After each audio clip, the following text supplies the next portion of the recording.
I'm Debbie Dewitz Jensen, sharing with you part 2 of 5 video parts on the science and philosophy behind emotional interference patterns and how they affect our lives. Our emotional states affect our health. Repressed, denied, or unresolved emotions affect us in 2 distinct ways. 1, they cause us to feel an exaggerated emotional response because they are buried in your subconscious mind and seem controlled, but in actuality are building with continuous unseen impulses until eventually they implode. Our perception of reality becomes skewed and reactions happen before you can make a more reasoned action. Anxiety, depression, fear, nervousness, feelings we can't seem to shake.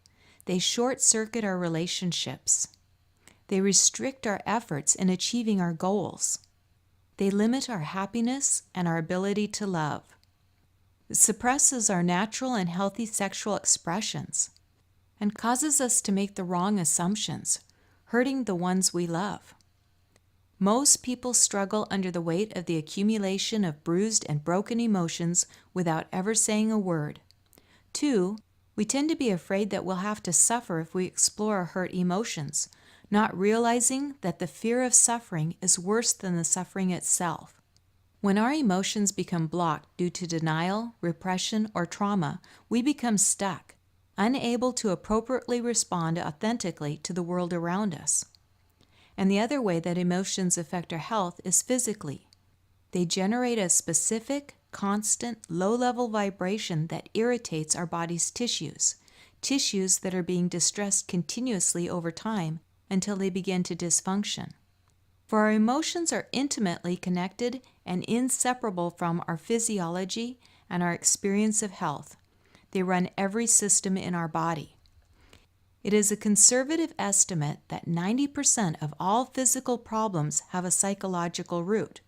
From a wellness standpoint, it's important to find and resolve emotional interference patterns, as they can interfere with proper function of our body's organs and tissues, causing pain, fatigue, and illness. Chemical changes can create toxicity and inflammation. They block the flow of life force energy in the body. They lower the immune function, making the body more vulnerable to disease. And they interfere with the way our DNA expresses itself.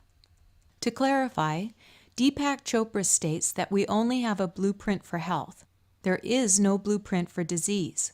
Disease is caused by energetic disturbances, waveforms with an intensity and duration that causes distortions, interrupting the natural flow of life force energy field that makes up you. He says that we have a body-wide information network that is ever-changing, dynamic, and infinitely flexible.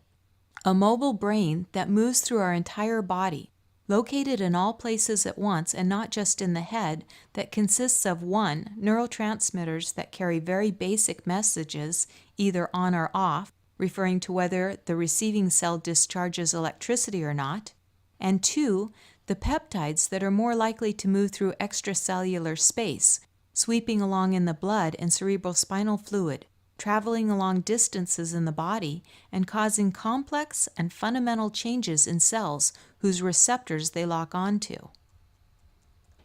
And I've been asked, if emotions cause bodily functions and changes in tissues, how do they get associated with certain organs or body parts? Do emotions start in the body or in the head? And it's a great question. Candace Pert, in her book Molecules of Emotion, explores whether the ultimate source of emotions originate in the body and then get perceived in the head, or if they generate in the head and trickle down to the body. The answer she discovered was, it's both. Emotions consist of organic changes in the body and associated organs. These organic changes are a chemistry signal, neurotransmitters of information that gets conveyed as an emotional state. Every change in the physiological state is accompanied by an appropriate change in the mental emotional state, whether it is conscious or subconscious.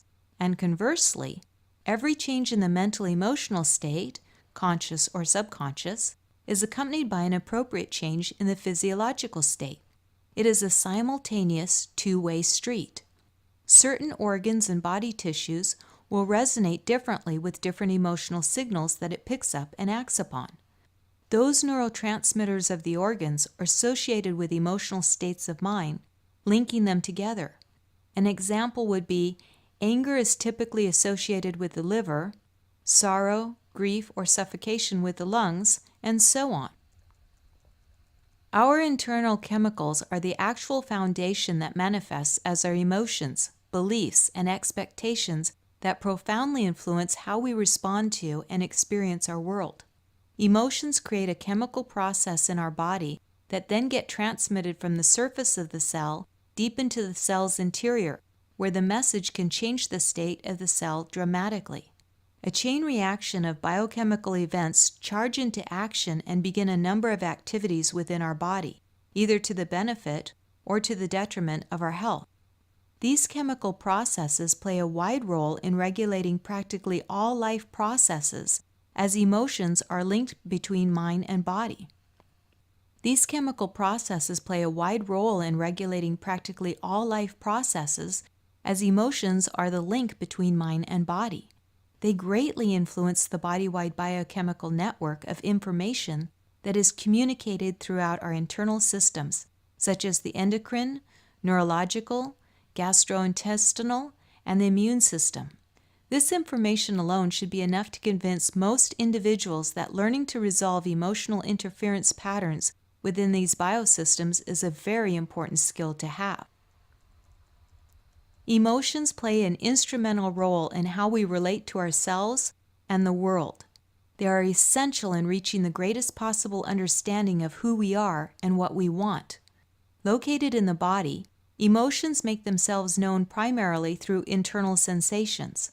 The more attuned we grow to these internal sensations by resolving the disruptive emotional patterns, the wiser and more discriminating we become. This is the end of Part 2. Please join us for Part 3 of the science and philosophy behind emotional interference patterns and how they affect our lives.